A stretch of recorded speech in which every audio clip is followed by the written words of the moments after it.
வணக்கம் நண்பர்களே, இன்றைக்கி நம்முடைய வீடியோவில் தொடர்ந்து எதை பற்றி பார்க்க போகிறோன்னா, கார்த்திகை மாதத்தில் பலருமே பார்த்தீங்கன்னா லட்சக்கணக்கான மக்கள் ஐயப்பனுக்காக விரதம் இருந்து மாலை அணிந்து செல்லக்கூடிய இந்த கார்த்திகை மாதத்தில் நடக்கக்கூடிய கிரகநிலை மாற்றத்தால் பார்த்தீங்கன்னா ரிஷப ராசியை சேர்ந்த நண்பர்களுக்கு அடுத்து வருகின்ற நாட்களில் கிரகநிலை பொறுத்து உங்களுக்கு எப்படிப்பட்ட பலன் அமைய போகுது, உங்களுக்கான சாதகமான பலன் என்ன, எந்த விஷயத்தில் நீங்கள் சற்று எச்சரிக்கையாக இருக்கணும் தெரிந்து கொள்ள இந்த ஒரு பதிவை நீங்கள் கடைசி வரைக்கும் ஸ்கிப் பண்ணாமல் பாருங்கள். மேலும் நீங்கள் தனிப்பட்ட முறையிலும் உங்கள் ஜாதகத்தை பார்ப்பதாக இருந்தீங்கன்னா ஜாதகத்தில் தெளிவான பதிவையும் பரிகாரத்தையும் பெற்றுக்கொள்ள நீங்கள் வீடியோவில் டிஸ்கிரிப்ஷனில் கொடுத்துருக்க நம்பருக்கு கால் பண்ணி நீங்கள் தெரிஞ்சுக்கலாம். வாங்க நண்பர்களே, வீடியோக்குள்ளே போகலாம். ஐப்பசி மாதம் முடிவடைந்து தற்போது கார்த்திகை மாதம் பிறந்திருக்கு. இந்த கார்த்திகை மாதம் பொதுவாகவே பார்த்தீங்கன்னா விருச்சிக ராசி செவ்வாயின் வீட்டிற்கு சூரியன் வரக்கூடிய மாதம் தான் இந்த கார்த்திகை மாதமாக அமைங்க. இந்த கார்த்திகையில் நிறைய விஷயங்கள் நடக்கும். அந்த வகையில் ஐயப்ப பக்தர்கள் பார்த்தீங்கன்னா லட்சக்கணக்கான பேர் மாலை போடக்கூடிய காலம்தாங்க இது. இந்த கார்த்திகை தீபம் வரக்கூடிய மாதம்னே சொல்லலாம். நவம்பர் 17 முதல் டிசம்பர் 15 வரை இந்த கார்த்திகை மாதம் அமைந்திருக்கு. இந்த கார்த்திகை மாதத்தில் தான் திருவண்ணாமலையில் தீபம் பார்த்தீங்கன்னா மிகவும் பிரபலமானதுங்க. வீட்டில் ஒற்றைப்படையில் தீபம் ஏற்றுவது ரொம்ப நல்லது. இந்த நாட்களில் கார்த்திகை முழுவதும் நீங்கள் சோமவார திங்கட்கிழமை விசேஷ காலமாக அமைந்திருக்கு. சிவன் கோயிலில் நடைபெறக்கூடிய சங்காபிஷேகத்தில் கலந்து கொள்வது உங்களுக்கு புண்ணிய பலனை ஏற்படுத்தி தரும். இந்த நேரத்தில் கடன் குறைய வேண்டும், தேக ஆரோக்கியத்தில் பலம் பெற வேணும்னு நினச்சிங்கன்னா கோயிலுக்கு பழங்கள் வாங்கி கொடுங்க, ரொம்ப நல்லது. அதே போல் கடன் குறைய வேணும்னு நினச்சிங்கன்னா திங்கக்கிழமை நாளில் பச்சரிசி வாங்கி கொடுப்பது நன்மை அளிக்குங்க. பஞ்சாங்கத்தின்படி நீங்கள் பார்த்தீங்கன்னா கார்த்திகை மாதத்தில் கனமழை பெய்யுங்க. தமிழகம் முழுவதும் வெள்ளக்காடாக மிதக்கக்கூடிய சூழ்நிலை இருக்குது. அதனால் இந்த கார்த்திகை மாதத்தில் வரக்கூடிய நாட்களில் ரிஷபராசி நண்பர்களுக்கு கிடைக்கக்கூடிய பலன்கள் என்னென்னு தெரிஞ்சுக்கலாம். உங்கள் ராசியில் பார்த்தீங்கன்னா உத்தியோகம், தொழில், வேலை, படிப்பு, வெளியீடுன்னு எல்லா விஷயங்களும் அற்புதமாக அமையும். சுப காரியங்கள் அதிக அளவில் நடக்க போகுது. பதட்டையெல்லாம் இனி நீங்கிடுங்க. மன அழுத்தம் பரிபூர்ணமாக நீங்கிடும். உடலில் பார்த்தீங்கன்னா உடல் ஆரோக்கியமும் மேம்படும். உங்களுக்கு தோன்றுவதை செய்து நீங்கள் மகிழ்வீங்க. இந்த நேரத்தில் பார்த்தீங்கன்னா பெரிய ரிஸ்க்குகளை எல்லாம் எடுக்க போகிறீங்க. பெரிய முதலீடுகள் செய்தாலும் அதிகப்படியான லாபத்தையும் நீங்கள் பெறலாம். பாரம்பரிய தொழில் செய்தீங்கன்னா நிறைய ரிஸ்க்குகளை எடுத்து அதில் வெற்றி காண்பீங்க. குடும்பத்தில் அந்நியர் தலையீடு இருக்காது. பிறர் குடும்ப விஷயத்தில் உங்களுடைய தலையீடு இல்லாமல் நீங்கள் பார்த்துக்கோங்க. கணவனாக இருந்தால் மனைவியின் உடல்நலனையும், மனைவியாக இருந்தீங்கன்னா இந்த நேரத்தில் கணவரின் உடல்நிலையில் அதிக கவனமாக பார்த்து கொள்ளணும்.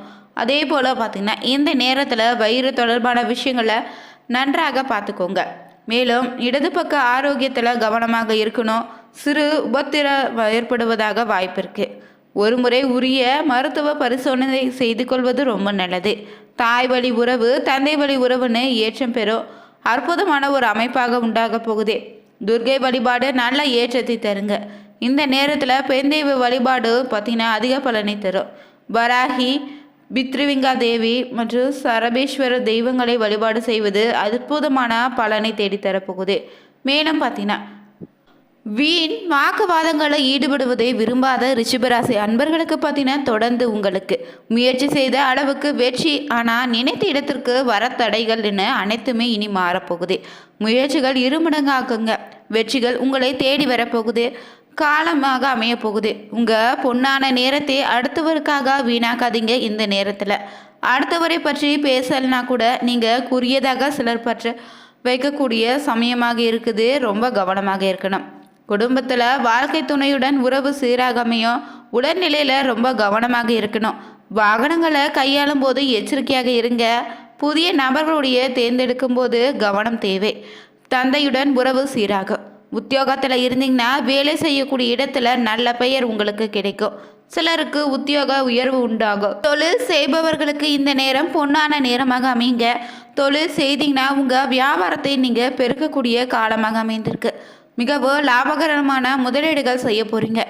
தூங்க போகும் முன்னாடி எந்த விதமான யோசனைகளும் வேண்டாம். ஏதேனும் பயணம் செய்ய நேர்ந்தால் சரியாக திட்டமிடுங்க.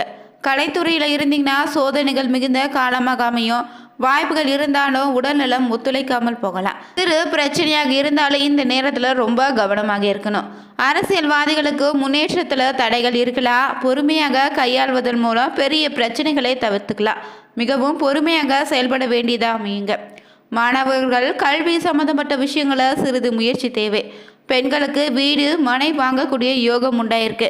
தாயார் தாய் வழி உறவுகளுடன் கருத்து மோதல்கள் ஏற்பட்டு மறையுங்க. முன்னோர்களை வழிபாடு செய்வது ரொம்ப நல்ல விதமாக அமையும். அதே போல் இந்த மாதத்தில் உங்கள் ராசியில் வரக்கூடிய நட்சத்திரங்களை பொறுத்து கார்த்திகை 2, 3, 4ஆம் பாதத்தில் உள்ளவங்களுக்கு தொழிலில் பார்த்தீங்கன்னா எடுத்த வேலையை சிறப்பாக செய்து முடிப்பீங்க. அதற்கான நற்பெயரும் உங்களுக்கு கிடைக்கும். அதே நேரத்தில் கூடுதலாக உழைக்க வேண்டியதாக அமையும். கடவுள் பக்தி இந்த நேரத்தில் உங்களுக்கு அதிகரிக்கும். அடுத்ததாக வரக்கூடிய ரோகிணி நட்சத்திரக்காரர்களுக்கு இந்த மாதத்தில் வாக்கு வன்மையால் காரிய வெற்றி உண்டாகும். எதிர்பார்த்த திடீர் செலவு உண்டாகலாம். அடுத்தவர் கூறுவதை தவறாக புரிந்து கொண்டு பிரச்சனை வருவதற்கான வாய்ப்பு இருக்குது. மிருகசீரிசம் 1, 2 பாதம் பொறுத்தவரை குடுக்கல் வாங்கல சொத்து வாங்குவது ஆகியவற்றை கவனமாக இருங்க. உத்தியோகத்தில் இருந்தீங்கன்னா மறைமுக பிரச்சனைகள் தீர்ந்துடும்.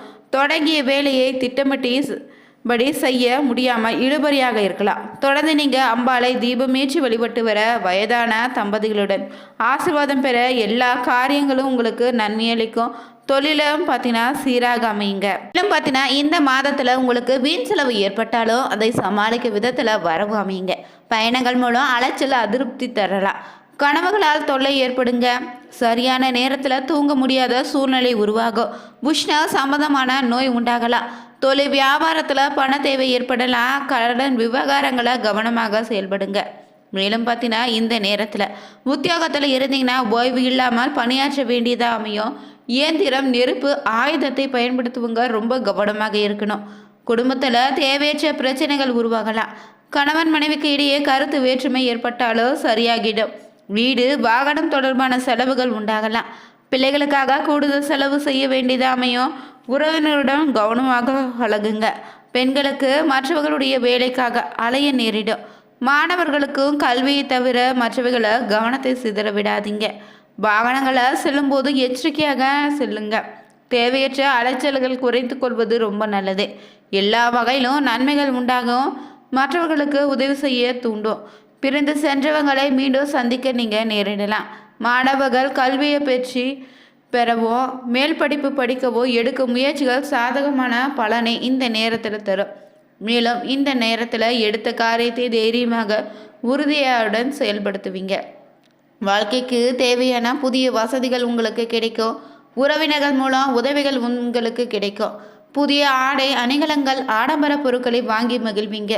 வீடு மனை வாங்க திட்டமிடுவீங்க. சிலர் புதிய வாகனம் வாங்கக்கூடிய யோகமும் உண்டாயிருக்கு. எடுக்கும் காரியம் சிறிது முயற்சிக்கு பின்னாடி தாங்க நடைபெறும். மேலும் பார்த்தீங்கன்னா உங்களுக்கு தொழில் வியாபாரத்தில் ஏற்ற இறக்கம் குறைந்து சீராக அமையும். பழைய பாக்கிகளை வசூலிப்பதில் அலைய வேண்டியதாக இருக்கலாம். உத்தியோகத்தில் இருந்தீங்கன்னா கூடுதலாக பணியாற்ற வேண்டியதாக கூட அமையும். அதே நேரத்தில் பணிகளை செய்து முடிக்க தேவையான வசதி வாய்ப்புகளும் உங்களுக்கு கிடைக்கும். தேவையற்ற வார்த்தைகளை இந்த நேரத்தில் பயன்படுத்துவதை தவிர்த்திடுங்க. பதிவில் ரிஷபராசி நண்பர்களுக்கு கார்த்திகை மாதத்தை பொறுத்தவரை எப்படிப்பட்ட பலன் அமைய போகுதுன்னு தெரிஞ்சுக்கிட்டோம். தொடர்ந்து ரிஷபராசியை சேர்ந்து நீங்கள் எப்படிப்பட்ட பரிகாரத்தினை தொடர்ந்து செய்து வந்தால் உங்கள் வாழ்க்கையில் இருக்கக்கூடிய பல பிரச்சனைக்கும் தடைகளுக்கு தீர்வாகுங்க. அந்த பரிகார முறை என்னன்னு தெரிஞ்சுக்கலாம்.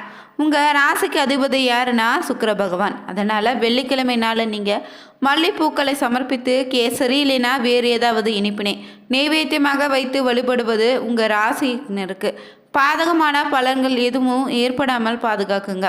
அதே போல் 6 மாதத்துக்கு இல்லைன்னா வருடத்திற்கு ஒரு முறையாவது நீங்கள் சுக்கிர பகவானுக்குரிய கஞ்சனூர் சுக்கிர பகவான் கோவிலுக்கு சென்று வழிபட்டு வருவது ரொம்ப நல்லது. உங்களுக்கு பொருளாதார வசதி நன்கு இருக்கும் பட்சத்தில் நீங்கள் கோவிலுக்கு ஒரு பசுமாட்டை தானமாக வழங்குவதும் உங்களுக்கான அதிர்ஷ்டத்தை அதிக அளவில் கொடுத்துடுங்க. அதே போல் புனித நதிகளை நீராடி அந்த நதிகளை ஒட்டி அமைந்திருக்கக்கூடிய கோவிலுக்கு சென்று இறைவனை வழிபடுவதால் உங்கள் ராசிக்கு ஏற்படக்கூடிய தோஷங்கள் அனைத்து நீங்கணும். எக்காரணம் கொண்டோ நீங்கள் கிளிகள் வண்ணப்பறவைகள் போன்றவற்றை கூட்டில் அடைத்து வளர்க்காதீங்க. ஏன்னு பார்த்தீங்கன்னா பிராணிகள் மீது அதிக ஆதிக்கம் கொண்ட அதிபதி தான் சுக்கிர பகவான். இதனால் தோஷத்தை உங்களுக்கு ஏற்படுத்திடும். அதற்கு பதிலாக உங்கள் வீட்டுக்கு அருகில் இருக்கக்கூடிய நாய்கள், பசுமாடு, பறவைகளுக்கு தினமும் உங்களால் முடிந்த அளவு உணவிட்டு வருவது உங்கள் ராசிக்கு அதிகப்படியான நன்மைகளை ஏற்படுத்திடுங்க. இந்த பதிவில் கார்த்திகை மாதத்தில் ரிஷபராசி நண்பர்களுக்கு கிரகநிலை பொறுத்து எப்படிப்பட்ட பலன் அமைய போகுதுன்னு தெரிஞ்சுக்கொண்டோம். நீங்களும் ரிஷபராசி நண்பர்களாக இருந்தீங்கன்னா மறக்காமல் ஓம் நமச்சிவாயா போற்றி என்னும் மந்திரத்தை கமெண்ட் பாக்ஸில் பதிவிடுங்க. சேனலை சப்ஸ்கிரைப் பண்ணிக்கோங்க. Thank you view.